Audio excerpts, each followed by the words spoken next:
gravasse e, eventualmente, depois encaminhasse para eles. Então, eu queria iniciar, né, falando que este é o primeiro estudo desse ano que nós fazemos aqui no FDC Médias Empresas. O FDC Médias Empresas é um núcleo especializado em estudos de médias empresas, né? Esse núcleo vem, desde o ano passado, entregando uma série de conteúdos de mercado para vocês, e este seria o primeiro conteúdo desse ano. Nós temos ainda 4 conteúdos que serão entregues, né? Nós temos agora, no início de agosto, uma pesquisa sobre o crescimento e o alto crescimento das empresas médias do Brasil. Nós conseguimos aí mais de 500 empresas participando desse estudo, então para nós é um orgulho, especialmente porque sabemos que a maioria das pessoas estão sempre correndo, sempre ocupadas, né? E aí dedicando o seu tempo aos estudos da Fundação. Então, no dia 3/8, teremos essa nova pesquisa, né? Com o resultado do crescimento das empresas médias do Brasil nos últimos anos e as empresas com alto crescimento, aquelas empresas que cresceram aí acima da média, né? Então, um estudo bastante importante também, já trazendo para vocês aqui, já estamos finalizando esse estudo, né? E já deve entrar em produção para ser divulgado no início de agosto. Depois teremos no Fórum de Governança e Gestão, eu deixei aqui uma vinhetazinha rodando, nós teremos o nosso Fórum de Governança e Gestão nos dias 25, 26 e 27 de setembro. Estão todos aí convidados a participar desse fórum. Vamos falar de longevidade, né? Aproveitando aí que o PAEX este ano completa 30 anos, né? Vamos trazer também algumas histórias de sucesso aí de empresas longevas, né, que estiveram conosco aí no início e que hoje são grandes companhias, né? Além, lógico, da participação de alguns especialistas que vão trazer informações relevantes para nós no Fórum de Governança e Gestão em setembro. Dentro desse fórum, divulgaremos o nosso estudo de índice de confiança das médias empresas, né? Então, também é um estudo importantíssimo que nós estamos fazendo aqui dentro do FDC Médias Empresas. Pediria que vocês aguardassem, porque teremos aí informações importantes para o mercado dentro do fórum com esse índice que está debutando, né? Primeiro informação que nós levaremos ao mercado será no Fórum de Governança e Gestão. E vamos finalizar os estudos de 2022 em novembro com o professor Gilmar Mendes, né, que fará uma análise de cenário macroeconômico, tanto global quanto Brasil, né, e trará para nós o resultado desse trabalho para ser apresentado em novembro. Então, percebam aí, né, a Fundação cada vez mais relevante dentro do mercado de médias empresas e cada vez mais trazendo conteúdo relevante para vocês, tá? Bom, falamos aí do que estamos fazendo neste ano, né?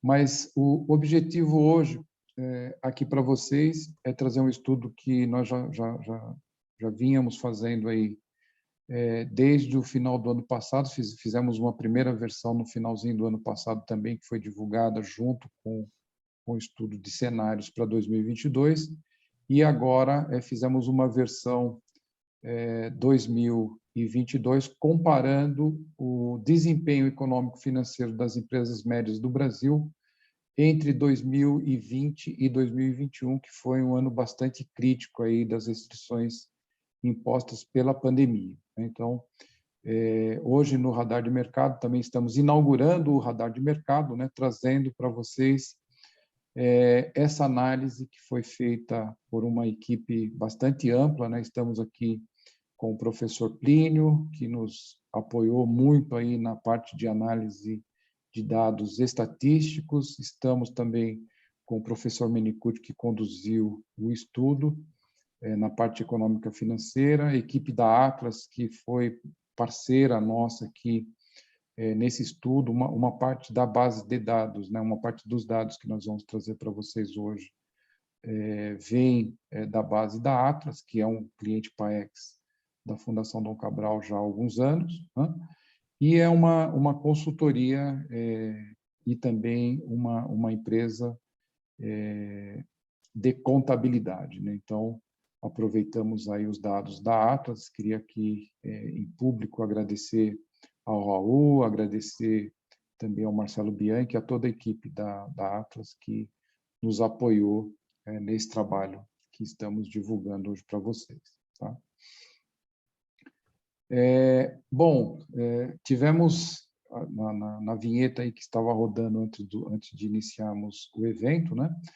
Tivemos agora, em maio, a confirmação da Fundação Dom Cabral novamente entre as 10 melhores escolas de negócio do mundo, né? Para nós um orgulho muito grande também, a única empresa brasileira, né? Como vocês devem ter visto aí no Valor Econômico e também na revista Época Negócios, a única escola brasileira presente dentro do ranking, né? E a maior da América Latina. Isso para nós nos orgulha bastante e é fruto da confiança de vocês, né? Tanto os nossos professores, os nossos associados, principalmente os nossos clientes que participam aí das entrevistas, né? Onde uma das perguntas chaves que é feita, né?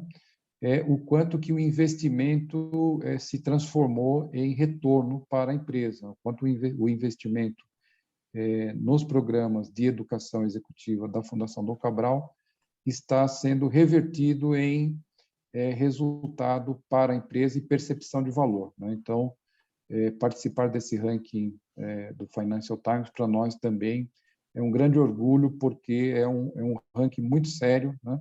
É onde nós concorremos aí com grandes escolas de negócio do mundo e, graças a Deus, tivemos a confirmação de estar entre as 10 melhores aqui na América, no mundo, né? E a melhor da América Latina. Então, um grande prazer para nós.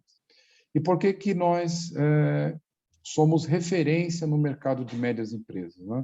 Estamos aí há mais de 30 anos atuando com empresas de gestão familiar, principalmente, né? Tanto na parte de gestão como na parte de governança. Temos atualmente mais de 900 clientes ativos dentro do portfólio de médias empresas e mais de 300 professores com dedicação exclusiva nas nossas atuações aí dentro das médias, né? Então, só para dar esse panorama para vocês, nos últimos 12 meses, né, o único número que eu queria, logicamente não vou ficar aqui lendo, mas nós investimos mais de 18.200 horas em execução da estratégia, ou seja, acompanhando a execução da estratégia dos nossos clientes, né? E mais de 7.800 horas investidas no planejamento estratégico dos nossos clientes, desses mais de 900 clientes que nós temos aqui. Grande parte deles, né, em torno aí de uns 550 clientes, são do PAEX, né? O PAEX hoje é uma referência no Brasil para empresas médias, né? Nos orgulha muito também os resultados, né, que nós temos aí de participação em mais de 3.500 empresas médias nos últimos anos, né? E, logicamente, apoiado por esse time, né, de associados regionais e por esse time de professores aí que chega hoje na casa de mais de 300 profissionais dedicados exclusivamente às médias empresas, né? Um pouquinho das nossas soluções, né? Acho que é importante a gente sempre divulgar para vocês também que, além do PAEX, né, que é o nosso, digamos, o nosso programa aí completando esse ano 30 anos, né? Mas nós temos soluções setoriais, ou seja, as empresas nos procuram, às vezes, para resolverem dores setoriais, né? Temos também o PDA, né, que dedicado aí exclusivamente à governança das empresas, ali, a parte de acordo de sócios, na parte societária, muitas vezes nas empresas, a parte de sucessão familiar, né, atuamos bastante, né? E é importante também destacar o trabalho que nós estamos fazendo nas empresas que possuem redes, né? Sejam elas redes de franquias, sejam elas redes de distribuidores, redes de fornecedores, né? Para que a gente possa apoiar não só a empresa contratante, que geralmente nós denominamos aqui como a empresa-mãe, né? Mas também as empresas que fazem parte da sua cadeia de valor, né? Então, temos aí redes de franquias, onde trabalhamos apoiando os franqueados, né? Na melhoria de gestão. Temos redes de fornecedores, onde apoiamos aí empresas como Usiminas, né? Temos também empresas que apoiamos a sua rede de distribuição, o caso da John Deere, né, um exemplo que nós trazemos. Já trabalhamos também com o pessoal da TAM Viagens, né, hoje a Latam, né? Alguns exemplos aí para vocês também conhecerem outros projetos e outras soluções que nós temos aqui dentro do FDC Médias Empresas, tá?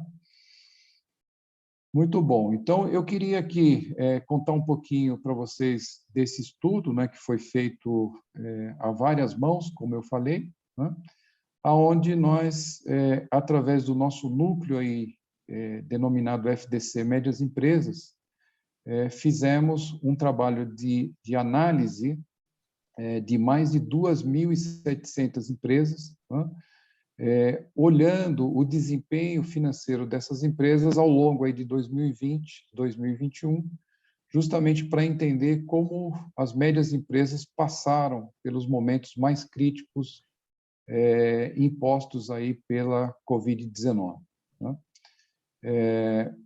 Esse estudo, como falei, ele abrangeu, né, empresas com faturamento aí entre 4,8 milhões até 300 milhões, que é uma denominação muito utilizada aí no mercado, né, que segue os parâmetros do BNDES, dos setores de comércio, indústria e também serviços, né? Essa investigação, como eu falei, seguiu aí os parâmetros de desempenho financeiro e as estratégias, né, que foram percebidas dentro das empresas, que foram adotadas para poder passar principalmente por esses 2 anos mais críticos da pandemia. Então, o professor Eduardo Menicucci foi quem se debruçou aí nos números, né, trazidos tanto pela nossa base do EMIS, né, que é uma base que nós utilizamos, quanto da base de inteligência da Atlas, e o suporte todo também aí da equipe da Atlas e do professor Plínio, que fez toda a validação estatística, ou seja, quando nós levamos o estudo desse a mercado, né, nós temos uma preocupação muito grande com a fundamentação do estudo, se estatisticamente a amostra é válida, se os números são coerentes, né? Principalmente, então, o professor Plínio está aqui com a gente, e qualquer dúvida que vocês possam ter na parte técnica, nós teremos condições também de responder para vocês, tá bom? Então, vou passar a palavra agora para o professor Eduardo Menicucci, para que ele compartilhe com vocês, e vamos seguir aí com as análises. Menicucci, por favor, fique à vontade. Tá bom. Muito obrigado, Pode compartilhar Mauro. a sua tela conosco aí, por favor. Muito obrigado, Mauro. Boa noite a todos. É um prazer, né, a gente poder apresentar aqui. Eu afirmo que a principal ganho que a gente tem aqui nessa apresentação é mostrar parâmetros. Então, a gente vai mostrar parâmetros que poderão ser utilizados pelas empresas, não apenas, então, somente em termos de receita, mas os parâmetros de lucratividade. Algumas informações que a gente vai falar assim, essas informações, como é que eu vou trazer isso para a minha realidade? Falando em realidade, é engraçado, esses dias eu estava num PAEX, e ele falou assim, professor, a gente não pode mais comparar 2019 para cá. O mundo era um até 2019, e de 2020 para cá temos um outro mundo. Então, isso nos traz aí uma incógnita e um desafio adicional de quais os parâmetros a gente vai utilizar para falar se melhorou, se piorou, se estamos indo num caminho bom ou se temos que tomar um pouquinho mais de atenção. De 2020 para cá, todo mundo está vivenciando, não só acompanhando, vivenciando as incertezas, uma volatilidade extrema, e a gente está aí, talvez, ainda não chegamos ao ápice da volatilidade aqui no Brasil, né? Mais próximo à eleição, talvez essa volatilidade aumente ainda mais. Mas a gente está aqui num cenário onde não há uma claridade para traçarmos um plano, um orçamento para um ambiente, para um período muito longo. Essa primeira hipótese nossa aqui é a chacoalhada que houve no mundo empresarial de 2020 para cá, como o Mauro comentou. 2020, então, algo que nunca havíamos experimentado, que foram os lockdowns, fechamento completo, não podia sair, não podia fazer nada. A gente teve a maior queda percentual do PIB em 2020, quando havia até uma expectativa já de uma retomada da economia. Essa retomada ela acabou acontecendo parcialmente, recuperou parcialmente em 2021, em termos de PIB. E quando a gente comenta que o PIB cresce, o PIB sendo a soma de todos os produtos e serviços produzidos e comercializados no país num período, a gente vê que isso deve ter um reflexo, ou isso foi o reflexo, do comportamento das empresas, tanto das grandes como das médias e pequenas empresas. Vivenciamos, em 2020, um cenário que, enquanto economista, eu achava pouquíssimo provável de acontecer, mas que foi uma forma de tentar estimular ou que a economia não parasse tanto, uma taxa básica de juros da economia brasileira, a referência do preço do dinheiro, isso se aplica para investimentos, isso se aplica para empréstimos e financiamentos, a gente teve a taxa básica de juros no menor nível histórico, nunca tivemos isso, 2% ao ano, e de lá para cá, se nós olharmos hoje, uma taxa que já subiu quase 7 vezes. É óbvio que isso tem um reflexo no mundo das médias empresas, principalmente aquelas que precisam ou de empréstimos para suas operações de dia a dia, ou para financiamentos em processos de expansão. A gente verá na análise que isso já apresentou reflexo, que isso já mostrou o quanto está modificando. Temos uma expectativa de que talvez isso ainda suba mais 1 ponto percentual, para só a partir de 23 isso começar a voltar. E dificilmente, num curto espaço de tempo, voltará para o nível de 2%. O Banco Central utilizou essa estratégia, sabemos todos, para tentar conter a inflação. Tentar. É o principal instrumento de política monetária, a taxa básica de juros. O flagelo, o dragão, o terror inflacionário nos afeta na pessoa física e no mundo corporativo, nas médias empresas. Também estamos vivenciando um momento que o risco é muito grande de perda de referência. Porque se pensássemos no custo de um insumo, talvez até mais simples ainda. Se eu perguntasse aqui no nosso encontro, quanto custava 1 litro de gasolina em dezembro de 2019, Acho pouco provável que alguém tenha 100% de certeza em falar o valor. Eu, particularmente, não sei. Quando a gente começa a perder referência de preço, isso causa um cenário de uma animosidade, de um risco maior. Esse é um dos efeitos colaterais que aconteceram nas empresas, nas médias empresas, fruto dessa inflação, que no começo foi uma inflação de oferta, agora continua como inflação de oferta, mas também como uma inflação de custo. A gente está vendo um problema logístico, falaremos inclusive sobre ele. O índice oficial de inflação, que faz com que o Bacen, o Banco Central, né, calibre a taxa básica de juros, é o IPCA, também estamos vivenciando isso aí um momento muito forte, e ele indiretamente ainda até parametriza o custo do capital próprio do acionista de uma pequena e média empresa, quando ele referencia o preço do título público, que é um outro aspecto que a gente tem que levar em consideração.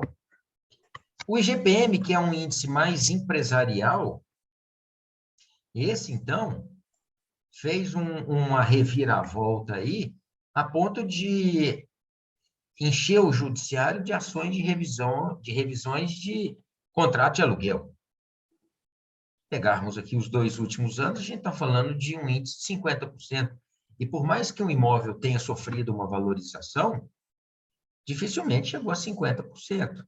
E as médias empresas, algumas delas, principalmente do setor de comércio, que operam em imóveis alugados, tiveram aí um aumento de custos desse item, dessa magnitude, o que dificulta bastante uma gestão das médias empresas. E o que é mais interessante é que a gente vem crescendo.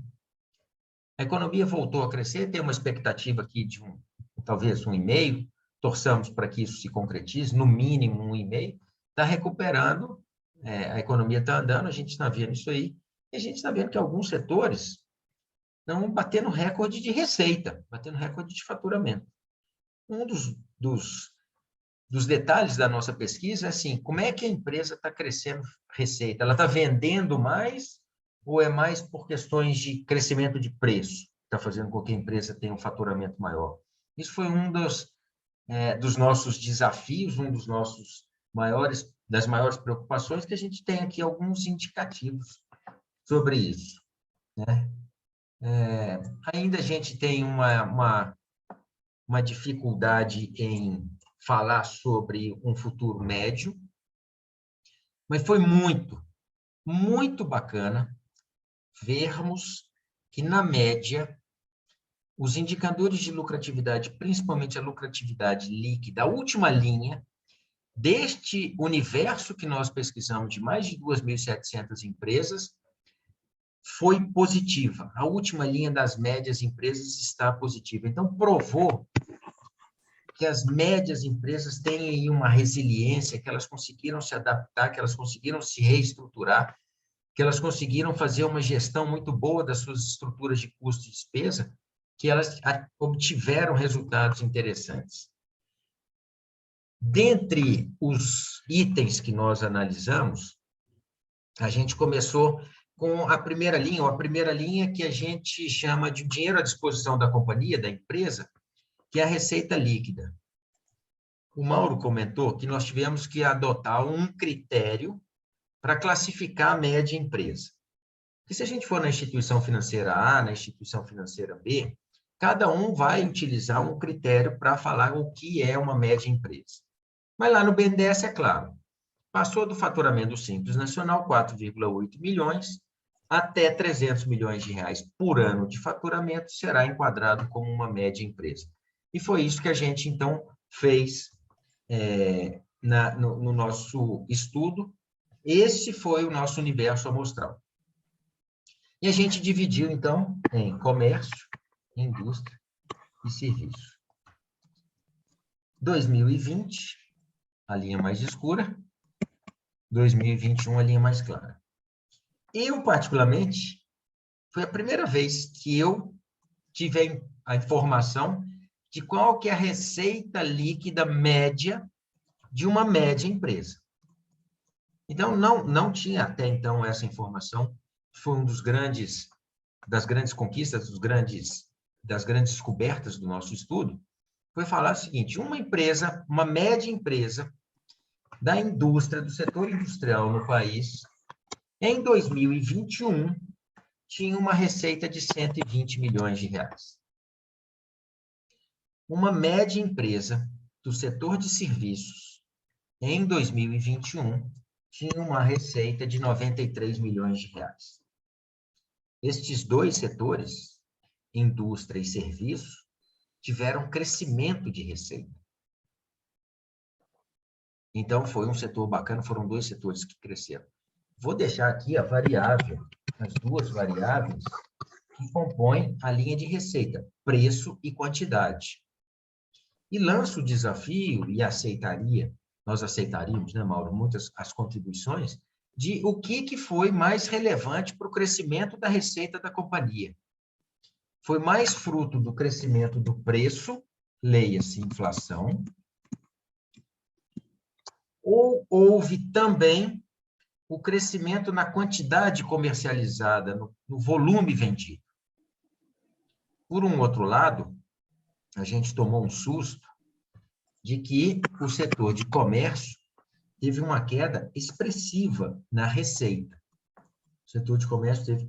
Justo, a gente imaginava assim, 2021, as medidas de restrição foram abrandadas, né? Os shoppings voltaram a abrir, o comércio voltou a funcionar na rua e tal. A gente imaginava que o comércio teria uma recuperação. Não foi o que aconteceu. Houve uma queda forte, falar 38% aqui, no setor de comércio, e nos dois demais cresceram. O setor de comércio terminou o ano de 2021 com uma média de receita de quase 80 milhões de reais no ano, no nosso universo amostral. Interessante é que as companhias, aí todas, é uma outra informação, e ao menos eu falando aqui para os meus colegas orientadores técnicos, que sempre, ou na maior parte das vezes, almejam com que as companhias, com que as médias empresas estabeleçam uma meta de margem EBITDA. Nenhum dos três setores teve redução na margem EBITDA, o EBITDA, né? O lucro antes dos impostos, dos juros, da depreciação e da amortização. É um parâmetro que conhecemos, inclusive de precificação de empresas. É um parâmetro super interessante de precificação de empresas. Eu gosto de simplificá-lo, bem simplificadamente, receita menos custo, menos despesa. A gente tem essa informação em valores monetários, mas a gente tem, e talvez seja o indicativo mais clássico, ele percentual. Então, o setor da indústria, das médias empresas, na média em 2021, também é a primeira vez que eu tenho essa informação, a média das indústrias, margem EBITDA de 24%. A média do setor de serviços, esperávamos que fosse mesmo maior, 41% em 2021. E o setor de comércio, que sofreu, olha que legal, isso aqui também já é sofreu uma queda fortíssima em receita, mas a margem EBITDA cresceu. Dos três setores, é o que tem a menor margem EBITDA. Mas ela foi crescente entre 20 e 21. Então, eu, assim, fiquei muito feliz nessa análise, de que fala assim, agora quando eu vou a uma empresa, uma média empresa, PAEX, eu chego numa média empresa do setor da indústria, e a gente vai analisar a demonstração de resultado do exercício. Pessoal, na média, as médias empresas têm uma margem de 24% do setor de indústria. E aí a gente vai fazer um trabalho para que superemos essa média. Puxemos essa média cada vez mais para cima. Então, foi aqui uma aprendizagem muito bacana, muito legal nossa. Imaginar aqui que o setor de serviços tem uma média de EBITDA de 40%, também é muito, muito interessante, né? O que justificaria aqui essa melhora nessa margem EBITDA das empresas? Ou algo que melhorasse? Uma das coisas que aqui a gente não tem essa explicação, a gente não pode validar 100%, mas, por exemplo, o home office. O home office está ajudando bastante, porque reduz despesa. Mesmo as médias empresas, as áreas administrativas não voltaram integralmente para trabalhar fisicamente no lugar, estão trabalhando de home office. Isso reduz muito. Essa gestão, fica interessante essa gestão de despesa, principalmente, que vai maximizar essa margem EBITDA. Então, a gente começa a entender isso aqui, e, claro, em que pese termos essa dificuldade agora na gestão dos custos, também as médias empresas estão conseguindo repassar no preço o crescimento do custo. É um efeito cascata ruim para a economia como um todo, não resta dúvida, porque retroalimenta a inflação, mas garante uma lucratividade interessante para as médias empresas. Essa gestão dos custos, né? E também esse rearranjo de logística que está acontecendo está fazendo com que as médias empresas melhorem as suas gestões da cadeia de suprimento, que melhorem as gestões da sua cadeia de fornecimento. Muitas médias empresas a gente tem visto, principalmente do setor industrial, rever a estratégia de estocagem. Às vezes, eu sou de uma época, até 2019, que nas empresas a gente falava que estoque era custo. Agora o estoque está voltando a ser considerado um investimento.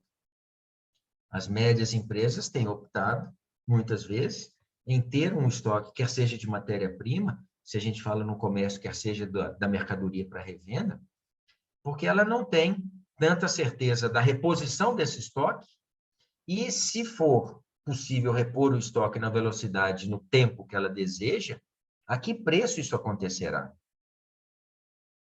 A gente tem tentado ajudar as médias empresas nisso.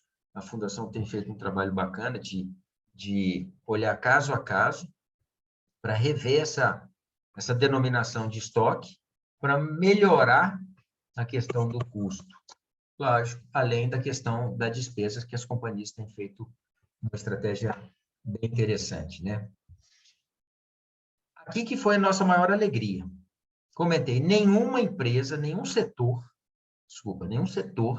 teve resultado líquido, a última linha da demonstração de resultado, negativa. E é outro parâmetro que a gente está, através desse estudo, ofertando ao mercado. Qual que é a lucratividade líquida, a última linha do setor de comércio? 6%. O setor sofreu. Não nos esqueçamos que, em termos de receita de 2020 para 2021, 38% foi a queda da receita. Esse setor saiu de 3,4% para 6% de lucratividade líquida, que para os empresários aqui presentes, para as empresárias presentes, é a linha mais importante, mais interessante, porque daqui vai partir a capacidade de reinvestimento, daqui vai partir estratégia para crescimento, até mesmo a distribuição de lucro e dividendo. A indústria que veio aqui com crescimento de receita, com crescimento de EBITDA, foi o único dos 3 setores em que a margem de lucro líquido caiu, quase 1 ponto percentual. O setor industrial é um setor que demanda mais capital, quer seja para investimento na expansão, máquina, equipamento, né? Quer seja mesmo também para estoque, para necessidade de capital de giro. Com o aumento da taxa básica de juros, a média indústria pode não ter feito nenhum investimento, nenhum CAPEX, nenhum investimento em expansão, mas estava lá, precisava do recurso financeiro para as suas operações do dia a dia. Com o crescimento da Selic de 2, fechou em 2021 a 9,25, a despesa financeira pode ter sofrido aqui um impacto de reduzir do EBITDA para a margem líquida. Mas é legal a gente ter essa informação. Uma média empresa do setor industrial tem uma margem líquida de 6,36%. Daqui a gente consegue fazer um monte de estratégia pensando, gostei muito da palavra que o Mauro usou, longevidade, sustentabilidade, na perenidade de uma companhia. Por fim, o setor de serviços. O setor de serviços é um setor milagroso, é um setor fantástico. As melhores margens. Não é o melhor faturamento, o melhor em termos de tamanho, não é o maior faturamento, monetariamente falando, mas é a melhor margem EBITDA e, consequente, a melhor margem líquida. Provavelmente entre a EBITDA e o lucro líquido, seja um setor que demande menos capital, então esteja menos suscetível à variação da taxa básica de juros, tenha menos impacto em despesa financeira, por exemplo, e por isso ele consegue ter uma margem de lucratividade na ordem aqui dos quase 16%. Né? É o setor que, isso aqui é da economia como um todo, na amostra nossa, é um setor que teve a maior representatividade em quantidade de companhias, de empresas médias. Então, isso aqui foi uma interessante observação. Com isso, a gente tem o tamanho, em termos de faturamento, a gente tem a margem EBITDA, criamos essa ferramenta agora, esse parâmetro de comparação, e a margem líquida. Foram os três indicadores que nós utilizamos, os três principais indicadores, os três indicadores que nos norteiam para fazer uma gestão das empresas, né? Aí a gente volta aqui para falar do comércio, das nossas inferências, por que que houve uma queda tão forte em termos de receita. Uma das explicações é o efeito do auxílio emergencial. Em 2020, né, chegou a R$ 1.200, quando era uma senhora com filho e tal, e depois caiu em 2021. O auxílio emergencial, as pessoas recebiam um auxílio emergencial e iam comprar comida, iam para o comércio. Com isso, houve uma das possíveis explicações isso, né? A segunda explicação, que essa também eu peço ajuda para as empresas aqui da sala, é o efeito da inflação. Alguns produtos, eu não digo nem a questão da gasolina, dependendo do nível de renda, não abastece um carro. Mas comida mesmo. A comida tem subido tanto que as pessoas têm que fazer a escolha. Se eu vou comprar carne ou se eu vou comprar um substituto para carne. E isso vem impactando o comércio. Aqui é um ponto de atenção nosso, o quanto esse efeito da inflação acabará potencializando aqui a queda da receita do setor de comércio. A simples reposição de preço, vou deixar escrito de novo, preço vezes quantidade. Se isso aqui sobe demais, elasticidade e preço da demanda, os senhores provavelmente já escutaram isso aqui. Se sobe demais, a quantidade demandada cai. E isso está refletindo. Então, acho que vale a pena a gente continuar observando isso. Mas é que legal que o EBITDA subiu, o percentual, a margem EBITDA subiu, e a margem líquida também subiu. O setor de comércio está pagando a conta, está conseguindo, né, pensar no futuro. A indústria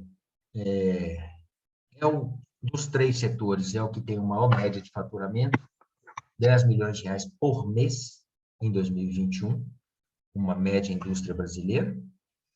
Tem uma geração de caixa, um EBITDA, da ordem de 24%, a gente está falando aí de 4 milhões e pouco por mês de EBITDA, e uma margem líquida de 6%, a gente está falando de 600 e poucos mil reais por mês de lucro líquido, o que retroalimenta o sistema positivo de reinvestimento, de expansão, de crescimento, né? E aí é o que o Mauro comentou, a gente vai ter uma empresa que lá atrás, 30 anos atrás, no começo do PAEX era uma média empresa, hoje é uma grande empresa. Esse é o objetivo quando a gente pensa nisso. E, por fim, o melhor em todos os três setores, no aspecto de lucratividade, o setor de serviços. É um setor mais leve, é um setor que demanda menos investimento, é um setor que demanda menos capital, é um setor que já era meio acostumado a trabalhar ou home office, ou já era acostumado a trabalhar com e-commerce, né, de uma forma sem ter aí um espaço físico. Então, um setor que em 2021 foi o segundo maior receita. Em média, uma empresa do setor de serviços fatura 93 milhões de reais por ano, 9 milhões de reais quase por mês, um faturamento interessantíssimo. Uma margem EBITDA de 41%, a gente está falando de 38 milhões de reais, 3 milhões e pouco por mês de margem EBITDA, e também aqui uns 500 e poucos mil reais por mês de margem líquida, a margem líquida de 15%. E os três setores sendo setores que conseguem pensar em reinvestimento, em crescimento, em expansão, mesmo com todas essas adversidades. Eu tiro meu chapéu, eu parabenizo, eu idolatro os empresários e empresárias, porque são muito corajosos.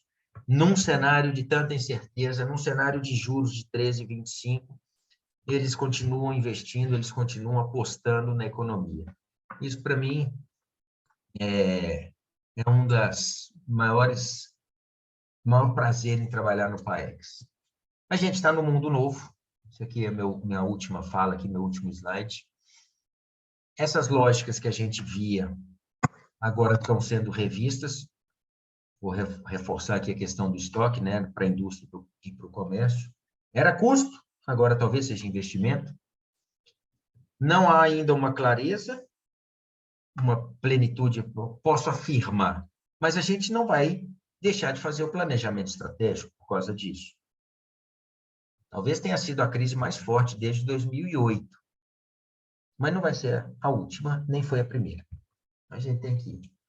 A inflação, sim, a inflação é algo que o mundo todo está aí passando este desafio inflacionário, e isso, para as classes menos favorecidas, é um flagelo. Eles deixam de comer. Eles têm que escolher entre comer produto A e produto B, daqui a pouco meio produto B. Então, a gente tem que tomar um cuidado gigante com isso, né? Mas foi interessante saber que, na média, todas as margens EBITDA e margem líquida são positivas. 2.700 empresas, nosso objetivo é expandir esse universo amostral. Quanto mais empresas, mais dados a gente passa a ter, mais informações a gente consegue para municiar cada vez mais, né, a comunidade de referências e padrões. Mauro, eram esses os meus achados, os nossos achados, os meus recados. Daqui para frente, devolvo a palavra e, por enquanto, agradeço. Muito bom, Menicucci. Eu acho que você passou para nós aqui de uma maneira muito simples, né?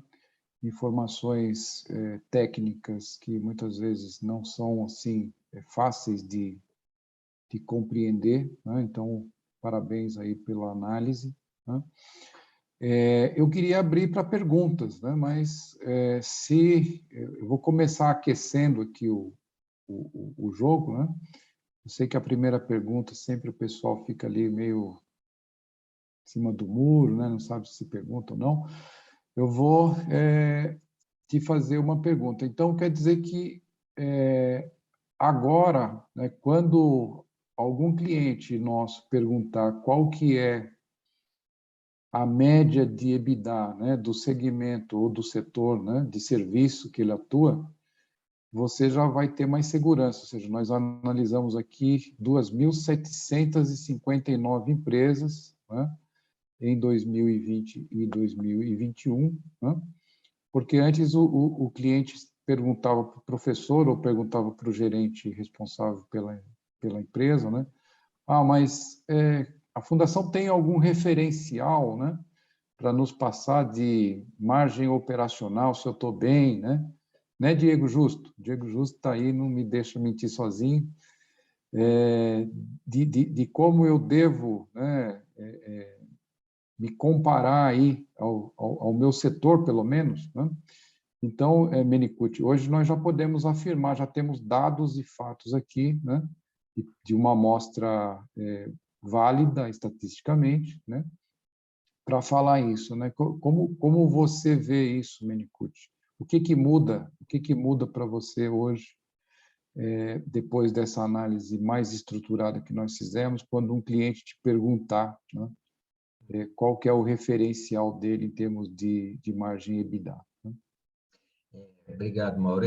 E isso foi, talvez, para mim, a maior conquista dessa nossa pesquisa, desse nosso estudo, foi criar esses parâmetros. Então, a gente vai pegar, analisar, comparar. A gente já tem 2 anos que tem essa base de 2.759.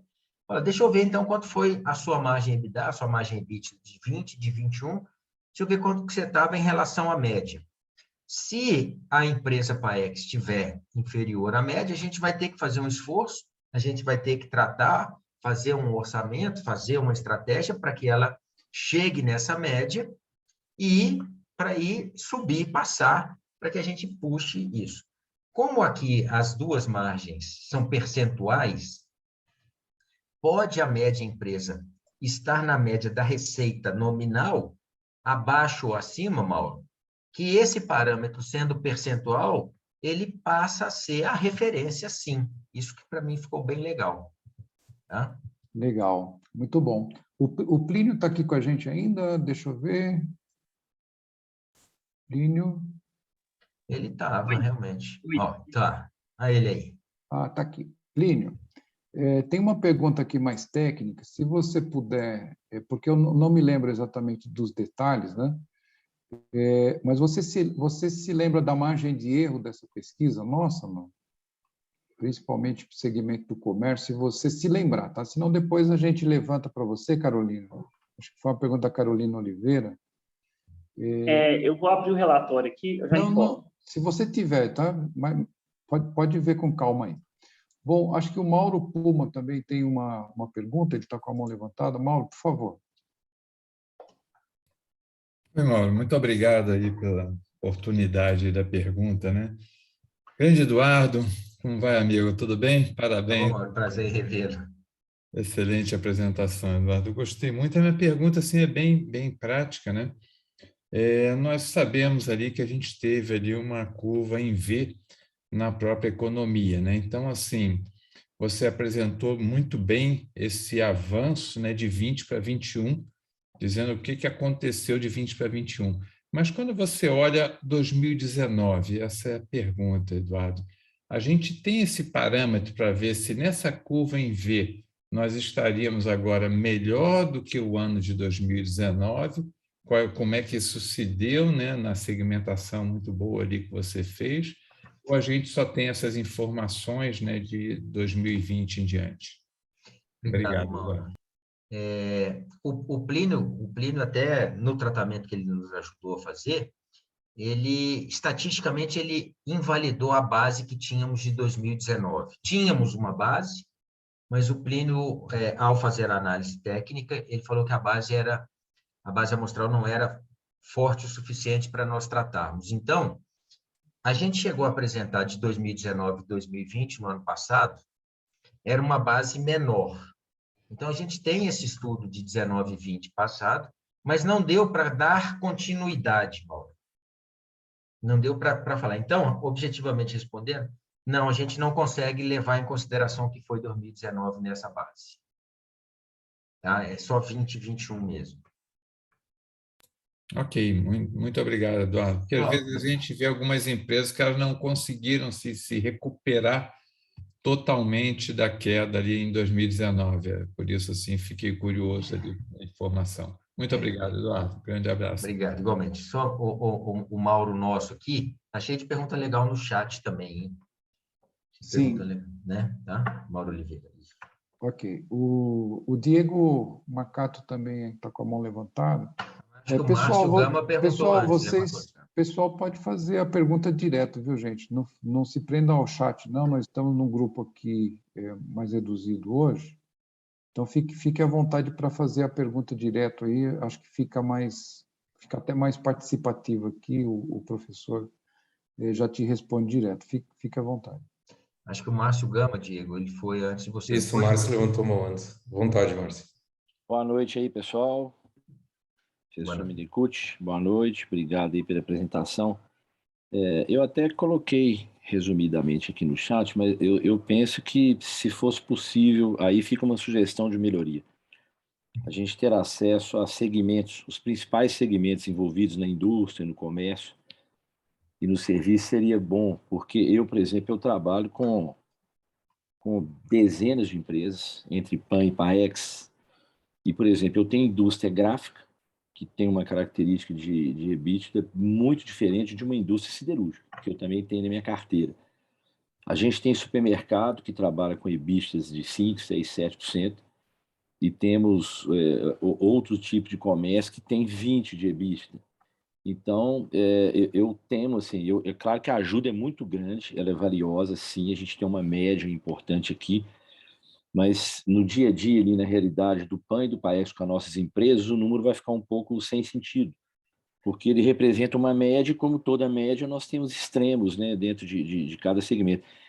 Assim, os menores EBITDAs que eu conheço, de empresas que são do setor de supermercados, em torno de 4%, 5%, 6%, e eu tenho empresas que trabalham com mineração, por exemplo, e educação, que chega a 50% até 60% de EBITDA. Olha a faixa, 5% até 60%. Aí, se eu considerar que essa média é 32% e levar nas empresas, eles mesmos vão nos questionar. Então, como a pesquisa foi muito bem feita, ela tem uma base amostral muito interessante, fica primeiro a pergunta, se seria possível segmentar. Se não for possível, fica a sugestão da gente tentar segmentar pelo menos em categorias de segmentos mais relevantes, supermercado, varejo, né, para poder dar um subsídio melhor para a gente tratar os nossos clientes. Mas, de qualquer maneira, parabenizo pelo trabalho, muito bom. Eu também gosto muito de pesquisa e, sem dúvida, vai ser uma grande ajuda para a gente. É isso que eu queria colocar. Obrigado, boa noite a todos. Obrigado, Márcio. Obrigado.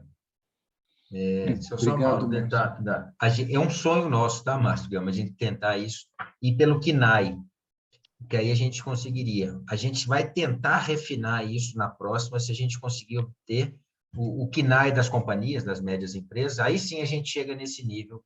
Realmente é um sonho, o objetivo máximo. Legal. Obrigado. Sem dúvida. Obrigado. Pois não, Diego? Diego.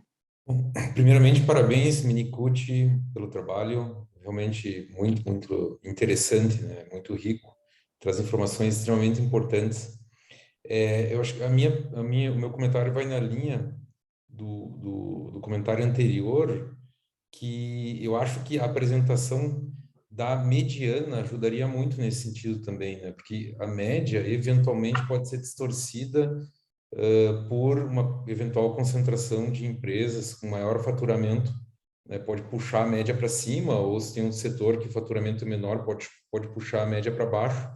Eu acho que a apresentação da mediana junto com a média daria uma noção mais rica e mais precisa de cada setor, né?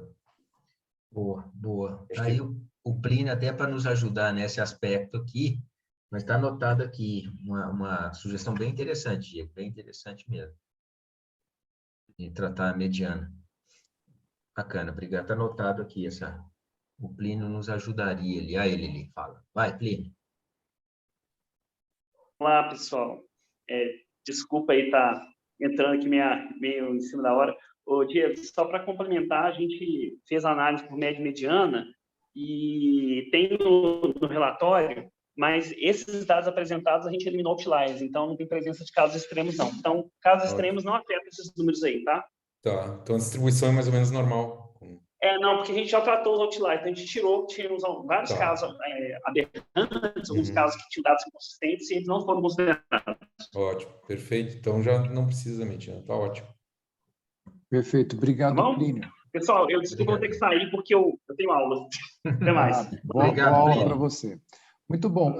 Eu compartilhei com vocês agora no chat aqui, vou compartilhar novamente, a matéria que saiu no portal da Exame hoje, né, falando desse estudo, e acredito que para vocês também é bastante importante, até para vocês levarem isso ao mercado, né, cada vez mais a relevância da fundação como fonte de informação para a imprensa, né, principalmente a imprensa de médias, que cuida aí de médias empresas. Então, saiu hoje aí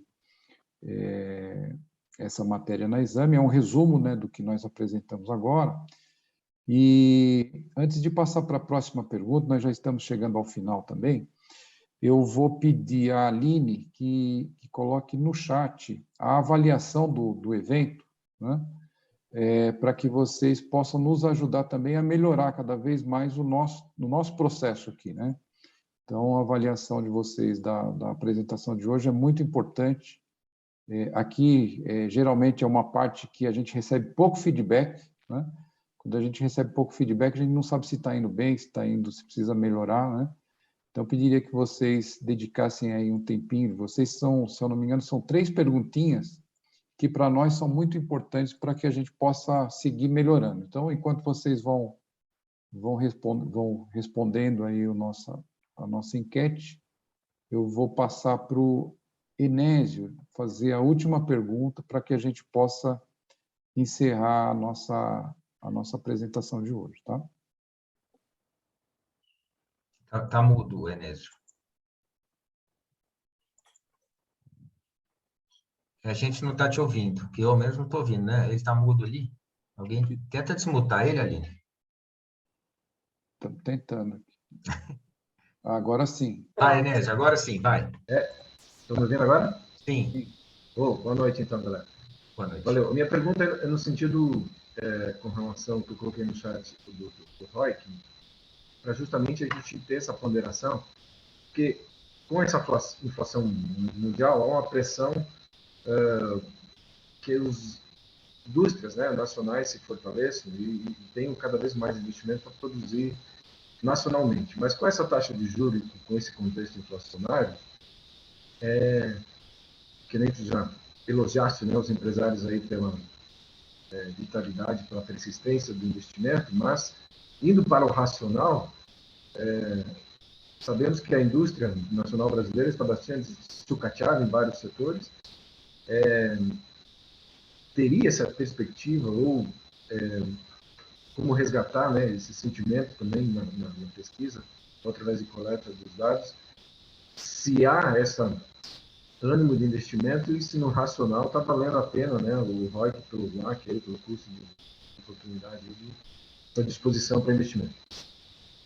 Enésio, eu fiquei até emocionado aqui com a sua colocação, de verdade, porque eu acho que a gente tem que ressuscitar um BNDES para que ele continue ou volte a apoiar o setor industrial, porque o setor por exemplo, o agronegócio tem o crédito rural, o imobiliário tem o crédito imobiliário e a indústria era financiada por recursos de BNDES. Então, eu acho que, total, anotei aqui para a gente tentar incluir isso, talvez a gente tentar descobrir se houve investimento, quer seja analisando, por exemplo, lá no balanço patrimonial da companhia, se o ativo não circulante está aumentando.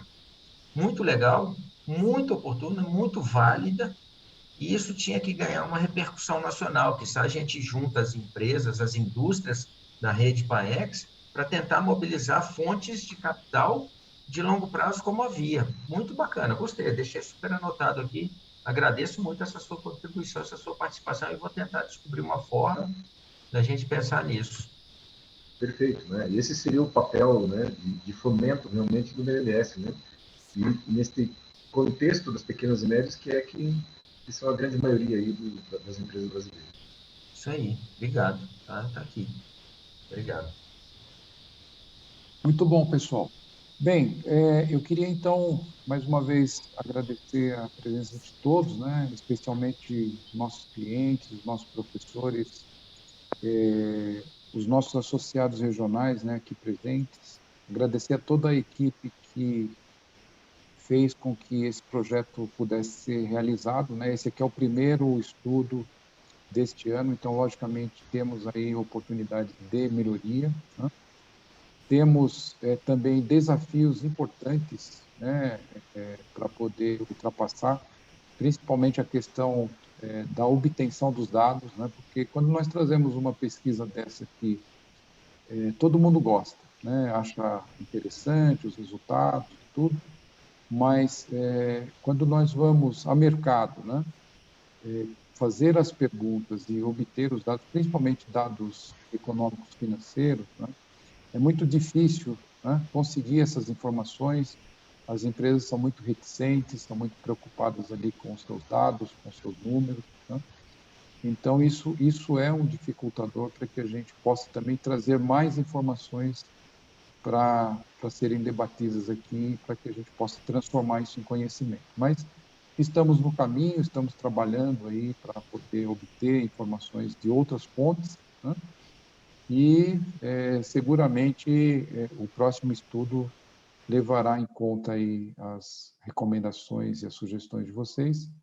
E eu queria desde já agradecer, né, desejar uma boa noite a todos e esperamos por vocês no próximo encontro, que será no dia 3/8, onde divulgaremos o resultado de um estudo que está sendo conduzido, inclusive, pelo professor Diego e pelo time, né, para que a gente possa melhorar esses dados aí, melhorar e trazer mais informações de mercado para vocês, tá bom? Uma ótima noite a todos, obrigado. Muito obrigado. Obrigado, tchau. Tchau, obrigado. Tchau, pessoal. Um grande abraço aí. Tchau, obrigado. Boa noite, boa semana a todos. Obrigado, Boa noite, gente. boa Muito obrigado. semana. Tchau, tchau.